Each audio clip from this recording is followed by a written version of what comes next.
ரெண்டுல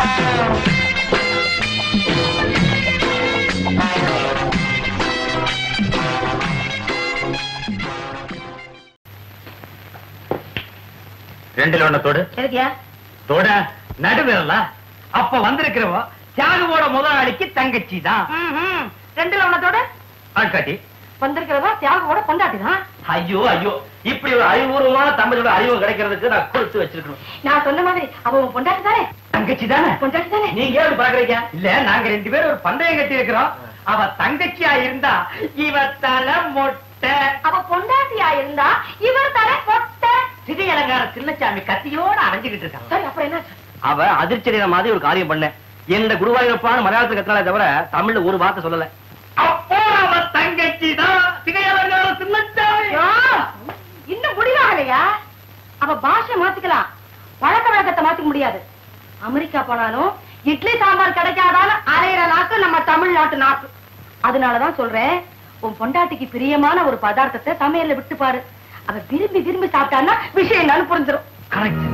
என் பொண்டாட்டிக்கு பாவக்கான உசுறு பச்சையாவே வாங்கி வச்சு தின்னுட்டு இருப்பான். அப்போ பாம்பு கடிச்சாலும் சாக மாட்டா. அப்போ ஒரு பாம்பு குடிச்சு கடிக்க விடுவோம். இப்போ பாவக்காய் யாரு என்னன்னு தெரியாத ஒரு புது ஆளை இந்த வீட்டுல தங்க வைக்க நான் சம்மதிக்கவே மாட்டேன். அவர் யாரா இருக்கட்டும், என்னவா இருக்கட்டும், முகத்தை பார்த்தா நல்ல மனசனா தெரியுது. அவரை இந்த வீட்டுல தான் தங்க வைக்க போறேன். இப்படி நல்ல மாதிரி நடிச்சு கையில கிடைச்சு சுருட்டிட்டு எத்தனை பேர் கம்பி நீட்டி இருக்கான்னு உனக்கு தெரியுமா? ஆமா தம்பி, வழக்கத்துக்கு மேல இவ்வளவு ஒத்துமையா அமைதியா இருக்கீங்க. இப்பதான் புயல் அடிச்சு ஓஞ்சிருக்கு. நீ வந்துட்டல்ல, பூகம்பம் தான். அது வழக்கமா அவங்க வீட்டுல ஏற்படுறதான். அது போகட்டும், ஒரு சந்தோஷமான செய்தி. எனக்கு வேலை கிடைச்சிருச்சு. அதுவும் நீ சொன்ன ஜெயலலிதா ஆசாய் மூலமா. எப்படி நம்ம எலிஜோசியம் அத்த காசம். எனக்கு ஒரு செய்யணும். எதுவா இருந்தாலும் எனக்கு கேளு, உனக்கு என்ன வேணும்னாலும் தரேன். ரொம்ப சந்தோஷம். நான் மாசம் 100 ரூபாய் பணம் தர்றேன். என்ன தெரிய ஒரு பொண்ணு வருவா, அதை அவகிட்ட கொடுத்துடணும். யார் அந்த பொண்ணு? அது உங்களுக்கு தேவையில்லாத விஷயம். நான் சொன்ன மாதிரி பணம் கொடுக்கறது தயார்னா சொல்லுங்க, இல்லைன்னா விட்டுடுங்க. அவ யாராச்சும் இருக்கட்டும், அவளுக்கு உனக்கு காதல் எதுவும் இல்லையே. என்கிட்ட சொல்லிட்டுப்பா, அப்பதான் எனக்கு மனசுக்கு நிம்மதியா இருக்கும். அது பத்தி மட்டும் ஏதாவது கேட்டீங்க, இனிமே இந்த வீட்டு வாசப்படி மிதிக்க மாட்டேன். தப்பா, ஒண்ணு கேட்க மாட்டேன். வெந்நீர் போட்டு வச்சிருக்கேன், போய் கை காலை கழுவிட்டு வா.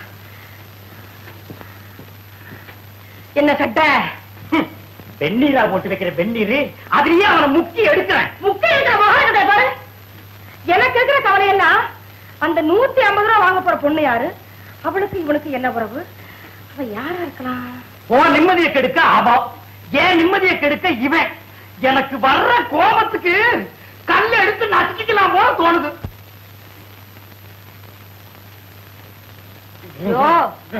என்னையா நெசமாவே கோச்சுக்கிட்டியா?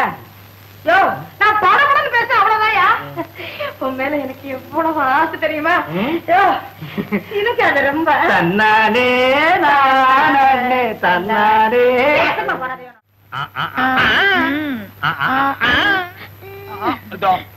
ஏமாத்தினா வரல கடிச்சுப்பேன். வரக்கூடாத நேரத்துல வந்துட்டனும். அப்படியெல்லாம் ஒண்ணு தப்பு தானே நடக்கலப்பா. வரும்போதே என்ன யோசனையா வர்ற? அனாவசியமா ஒரு சிக்கல்ல மாட்டிக்கிட்டு இருக்கேன். உனக்கு இதே பொழப்பா போச்சு. ஆமா, என்ன? என் முதலாளியோட தங்கச்சி சந்திராவுக்கு தமிழ் கத்து கொடுக்க போய் பெரிய தலைவலியா போச்சு. எப்படி? அவளை கல்யாணம் பண்ணிக்கிறதுக்குன்னு முறமாப்பிள்ளை வச்சிருக்கான். அவனை விட்டுட்டு என்னத்தான் கட்டிக்குவேன்னு அடம் பிடிக்கிறான். கட்டிட்டு போயேன், அதானே. கல்யாணம் செஞ்சுக்கிற மனநிலையில இப்ப நான் இல்ல. உன்னை என் தம்பி மாதிரி நினைச்சு பழகுறேன். நான் சொல்றத கேளு. உனக்கும் பஞ்சாதிக்கும் ஒண்ணுமில்லைன்னு ஆயிப்போச்சு. இனிமே அவ கூட சேர்ந்து நீ வாழ போறதும் இல்ல. எல்லாத்தையும் மறந்துட்டு புதுசா கல்யாணம் பண்ணிக்கிறதுல தப்பு ஒண்ணு இல்லப்பா. ஆமா தியாகு, என் பொண்டாட்டி சொல்றதுதான் சரின்னு படுது. இந்த சின்ன வயசுல நீ ஒண்டிக்கட்டையா இருக்க வேண்டிய அவசியம் என்ன? இது நிதானமா யோசிச்சு முடிவெடுக்க வேண்டிய விஷயம். ஆமாமா, யோசிக்க வேண்டிய விஷயம் தான். ஒரு பீச் பார்க்ல உட்கார்ந்து யோசிச்சா யோசனை நல்லா வரும். எங்க உட்கார்ந்து யோசனை பண்ணா என்னங்க? இல்லப்பா, யோசனை வர வேண்டாமா? கட்டில் உட்கார்ந்தாலும் யோசனை வந்துருமா? மொட்டை அடிக்கிறதுன்னு முடிவாகி போச்சா? இந்த ஆட்டையா ஏவா குஞ்சுவா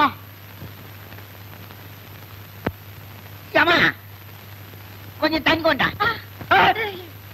நீ சுமாரியா? அவ ஏதோ வெறுப்புன்னு சொன்னா நீ வலிச்சுட்டு போல் இருக்க. அப்ப அம்மா ஜெயிக்கலையா? அது இனிமே தான் தெரியணும். யாரு வீட்டுக்கு புதுசா இருந்தாலே? இருந்தாலும் இல்ல, பெருசாலும் இல்ல, மொட்டை அடிக்க வந்திருக்காங்க. ஆமா, நீ போற விஷயம் என்னாச்சு? அதை ஏன்பா கேக்குறேன்? பாவக்கா சாப்பிட்டதும் அவன் வாந்தி எடுத்துட்டான். அப்போ அவன் பொண்டாட்டி இல்லையா? வா வா வா வா வா. யோ, இவ தலையில கைய வையா. 5 நிமிஷத்துல இவளை நான் ஒழுவழுன்னு பாக்கணும். குத்து சுமாரியா? அவ வாந்தி எடுக்கிற மாதிரி பாவனை பண்ணிருப்பான்னு ஏன் நினைக்க கூடாது? அப்படியே இருக்கலாம். அவ யாருன்னு கண்டுபிடிக்க முயற்சி பண்ணுவீங்களா? அதை விட்டுட்டு ஏன் தலைய மொட்டை அடிக்கிறதுலயே இருக்கியா நீ? அப்போ நான் வாட்டா இருந்து சாப்பிட்டு போய சிச்சி காலங்காத்தா யார் முகத்து மூச்சுன்னு தெரியல. முதல் போனிய செவத்து போச்சு. சீப்பா அடியே உனக்கு அதிர்ஷ்டமச்சம் இருக்குடி. இல்லன்னா இன்னைக்கு உன் தலை தப்பிச்சிருக்குமா? நீ சொன்னாலும் சொல்லாட்டியும் எனக்கு அதிர்ஷ்டம் மட்டும் இருக்கியா? அதனாலதான் உன் பொழப்பே ஓடிக்கிட்டு. கரெக்ட். மச்சன்னு சொன்ன உடனே ஞாபகத்துக்கு வருது. ஒருத்தி பாஷையை மாத்திக்கலாம், பழக்க வழக்கங்களை மாத்திக்கலாம், ஆனா உடம்புல இருக்கிற அங்கடையாங்களை மட்டும் மாத்திக்கவே முடியாது. என் பொண்டாட்டி முதுகுல பளிச்சுன்னு தெரியற மாதிரி ஒரு கருப்பு மச்சம் இருக்கு. அதை வச்சு அவ யாருன்னு கண்டுபிடிச்சிட்டு வரேன். ஏடா கூடமா எட்டி பார்த்து முதுக டின்னு கட்டிட்டு வர போறான். அப்படியே வந்தாலும் வெந்நீர் ஒத்தோட கொடுக்க நான் இருக்கேன். நீ போ. யோ, இன்னைக்கு ஜோசியத்துல எவ்வளவு சம்பாரிச்ச? என்ன ஒரு 5 ரூபாய் இருக்கும். அவ்வளவு என்கிட்ட கொடுத்துட்டியே. சாராத்துக்கு என்னையா பண்ணுவேன்? இந்தா 2 ரூபாய் வச்சுக்க.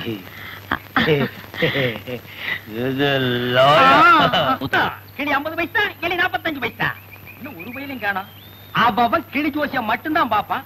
நான் எலியை சேர்த்து வச்சு பாக்குறேன், ஒருத்தனும் வரமாட்டேங்கிறானே. ஒருவேளை நம்ம ஜாதகம் சரியில்லையோ? வந்துட்டா பெருசா காலங்காத்தால குச்சியை தூக்கிட்டு பொண்டாட்டியா லட்சணமா வீட்டுல இருந்து வேலை செய்வோம்னு இல்லாம புருஷனுக்கு போட்டியா கைரேகை ஜோசியம் பார்க்க வந்துட்டா. போனது வந்தது இருக்கிறது இல்லாதது எல்லாத்தையும் புட்டு புட்டு புட்டு புட்டு வச்சிடறேன் சார். புட்டாமலே நான் வைக்கிறேன் சார். நடக்க போறது நடக்காது, ஓடுறது ஓட போறது எல்லாத்தையும் விலாவரியா நான் சொல்றேன் சார். 2 பேர்ல காசு வாங்காம யார் ஜோசியம் பாக்குறது? காசு வேணாம் சார், கடனுக்கு நான் சொல்றேன். Boss sir. அடியே இப்ப தாண்டி புரியுது நீ எதுக்கு ஜோசியம் பார்க்க வர்றேன்னு. ஆள் பிடிக்க வர்றேன் அப்படித்தானே? ஆளும் பிடிப்பேன் காலும் பிடிப்பேன். அடாடா, உங்க சண்டையை வீட்டுல வச்சுக்கலாமே. நீ வா சார், இது ஒரு அலைச்சல் கேஸ். அலசல கேசா சட்டை இன்னைக்கு வீட்டுக்கு வா. சிலிப்பு ஒண்ணு நல்லா உட்கார் சார். அடே எலிப்பையா, ஐயாவோட ராசிக்கு கூண்ட விட்டு வெளியே வந்து ஒரு நல்ல சீட்டா பொறுக்கி எடுப்பா. வா வா.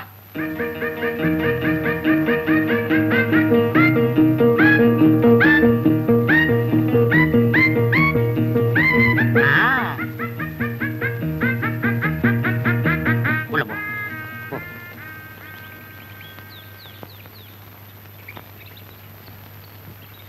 ஆஹா, ஆதிசங்கரர் படம் சார். இதுக்கு என்ன பலன் தெரியுமா? அவர் மாதிரி காவிய கட்டிட்டு தேசாந்தரம் போன்னு சொல்லுவாரு. அவர் பேச்ச கேட்காதே. அடியே உனக்கு ஈடு கொடுக்க முடியாம நான் தாண்டி ஒரு நாளைக்கு தேசாந்திரம் போக போறேன் சார். ஜெகத்குரு படம் உங்களுக்கு வந்ததால ஜெயங்கிற இடத்துல பேர் ஆரம்பிக்கிற ஒரு பெரிய மனுஷனுடைய உதவி கண்டிப்பா கிடைக்கும். உங்க வாக்கு பறிச்சுட்டா உங்களோட புஷ்ப பாரத்தை எடுத்து வச்சு வாங்க. சாமி, நீங்க யாருன்னு நாங்க தெரிஞ்சுக்கலாமா? தெரிஞ்சுக்கலாமா? அதே அதே. நான் ஜவ்வாது சுவாமிகள். ஜவ்வாது சாமிங்கிறீங்க, கிட்ட வந்தா கெட்ட வாட அடிக்குது. கழுதைக்கு தெரியுமா கற்பூர வாசனை? என்னப்பா இது வேஷம்? இது வேஷம் இல்லப்பா. இளமையிலே எனக்கு ஏற்பட்ட ஏமாற்றம் விரக்தியும் தான் இந்த சின்ன வயசுல இந்த துறவரத்துக்கு தூண்டி விட்டுடுச்சு. நீ காலித்தனமா ஊரை சுத்தாம இருந்திருந்தா உன்னைய சிங்கப்பூர் கழிச்சுட்டு போய் ஒழுங்கா முன்னுக்கு கொண்டு வந்திருப்பேன். கசப்பான என் கடந்த காலத்தை ஞாபகப்படுத்தாதீங்க. எதிர்காலத்துல எல்லாருக்கும் நல்லவனா இருக்கும், உதவி செய்யணும்ன்ற ஒரே எண்ணத்துலதான் இந்த மார்க்கத்துக்கு நான் வந்திருக்கேன். ஐடியா வந்தாச்சு. என்னங்க நாம நடத்துற இந்த நாடகத்துல என் மச்சான் ரவிக்கும் நான் பங்கு கொடுக்க போறேன். என்ன சொல்றீங்க? இவன் தான் சந்திராவுக்கு முறை மாப்பிள. ஆலப்புழல இருந்து வந்திருக்கான். 7 வயசுல இவங்களுக்கு கல்யாணம் நிச்சயமாயிடுச்சு. அடுத்த மாசம் கல்யாணம். இதனால என்ன பிரயோஜனம் வரப்போகுது? முறை மாப்பிளையே வந்தாச்சு. அடுத்த மாசம் கல்யாணம் தெரிஞ்ச உடனே தியாகு மச்சத்தை பாக்குற ஐடியா விட்டுருவான். கண்டிப்பா இது தன் மனைவி இல்ல வேறொரு பொண்ணு தான் முடிவுக்கே வந்துருவான். ஐயோ ஐயோ, என்னையும் ஒரு பொண்ணையும் முடிச்சு போட்டு நீங்க என்னென்னமோ பேசுறீங்க. சன்னியாசத்துக்கு போற என்ன சம்சாரி ஆக்கிடாதீங்க அத்தா. ரவி ஏதோ ஒரு அல்ப காரணத்துக்காக இவ புருஷன் டைவர்ஸ் பண்ணிட்டான். அவன் மனசை மாத்தி இவங்க 2 பேரும் ஒன்னா சேர்க்கணுங்கிறதுக்காக கஷ்டப்பட்டு நிறைய பொய்களை சொல்லி நாங்க ஒரு நாடகம் நடத்திட்டு இருக்கோம். நீ சன்னியாசத்துக்கு போ. போறதுக்கு முன்னாடி இந்த நல்ல காரியத்துக்கு உதவி செஞ்சுட்டு போப்பா. எப்பேற்பட்ட நல்ல காரியம். என் பிறவி பயனை அடைந்து விட்டேன். இவனை முதல்ல மாத்துங்க.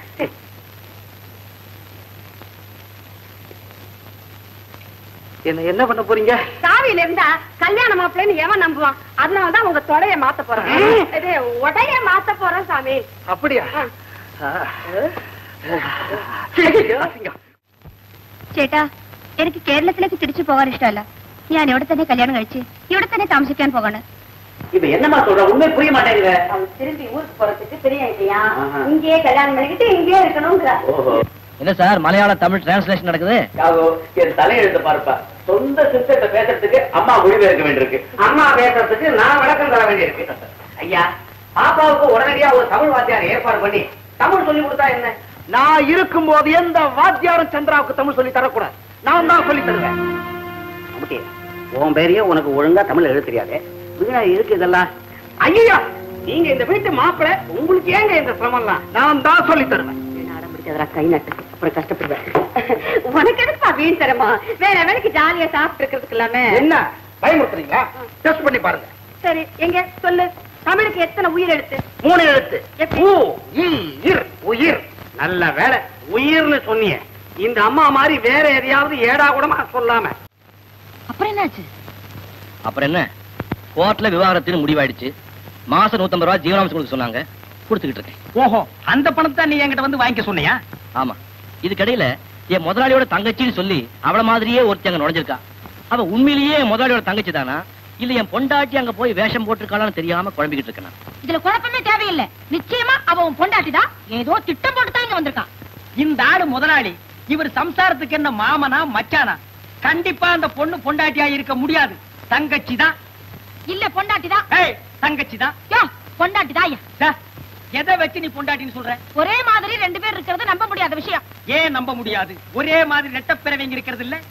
அண்ணன் தம்பி அக்கா தங்கச்சி அப்படி இருக்கலாம் இல்லையா? அது கூட பிறந்த பொறப்பியா? யாரு கண்டா?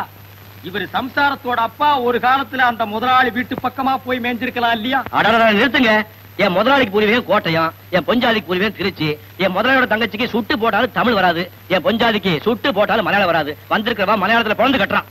என் பொண்டாட்டிக்கு கோபம் வந்தாலும் சரி, குசி வந்தாலும் சரி, என்ன தடையன்னு தான் சொல்லுவா. அது அவ தாய்மொழி.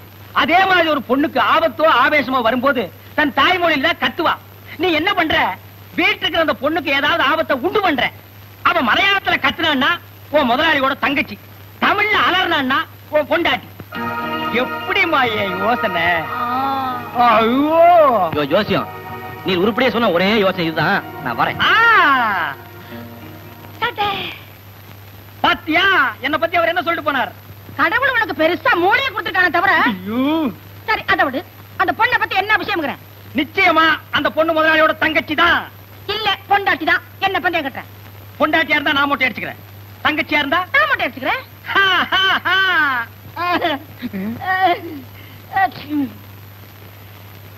ஆரம்பிச்சுடலாமா? கொஞ்சம் தள்ளி கொண்டாங்க. யார் நீ? சிகை அலங்காரம் சின்னசாமி. ஒட்டன்னு சத்தம் வந்தது, உள்ள நுழைஞ்சிட்டேன். பந்தயமே இப்பதான் கட்டியிருக்கோம், அதுக்குள்ள கடையை பரப்பி கத்திய வேற திட்டுறியா? தொழில் ஆர்வம் துடிச்சிட்டு இருக்கேன். முதல் மொட்டை நீதான். சிகை அலங்காரம் தேவைப்படும் போது சொல்லி அனுப்புறோம். அப்ப வந்து நீங்க கை வச்சா போதும். நீ ஒண்ணும் சொல்ல வேணாம். வர்ற வழி போற வழிதான். சமையல்காரன் தானே? ஆமா. பேபி கேட்டா கொடுக்க வேண்டியது தானே? காபியா? அவர் என்ன கேட்டேன்? உங்களோட பெரிய போராட்டமா போச்சு. காபிக்கு பேபி, சோறுக்கு சேரு, மோருக்கு பீரு. ஆமா, நீங்க சந்திராவுக்கு அம்மா வேஷம் கட்டுறதுக்கு முன்னால என்ன பண்ணிக்கிட்டு இருந்தீங்க? ஸ்பெஷல் நாடகத்துல ஹீரோயின் வேஷம் போட்டுக்கிட்டு இருந்தேன். கிழிஞ்சது போ. தமிழ் தான் விளையாடுறதுன்னு நினைச்சேன். இங்கிலீஷும் அப்படித்தானே? ஆமா, நீங்க எப்படி அன்னாட கூலியா கான்ட்ராக்டா? அன்னாட கூலியா?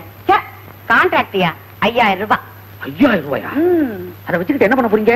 ஒரு நல்ல மாப்பிள்ளையா பார்த்து முட்டிக்கிட்டு கட்டிக்கிட்டு. அதான பார்த்தேன். அவன்ல முட்டிக்கணும். இந்த முடிப்பு தொழிலையே விட்டுட போறேன். அப்பாடா, நடிப்பு தொழில் தப்பிச்சது. ஆனா பாவம் மாப்பிள. அம்மா, கட்டிக்கிறதான் கட்டிக்கிறீங்க. சூடு சொரணை ரோஷம் மானம் எதுவுமே இல்லாத புறம்போக்கு பயலா பார்த்து கட்டிக்கிங்க. அதுதான் உங்களுக்கு நல்லது, அவனுக்கு நல்லது. சீதாபதி, அந்த புறம்போக்கு பையன் அவ்வளவுதான் காட்ட முடியும். அதுக்கு மேல காட்ட முடியாது. மத்த கம்பெனிகள் காட்டலாம், ஆனா எங்க கம்பெனி காட்டாது.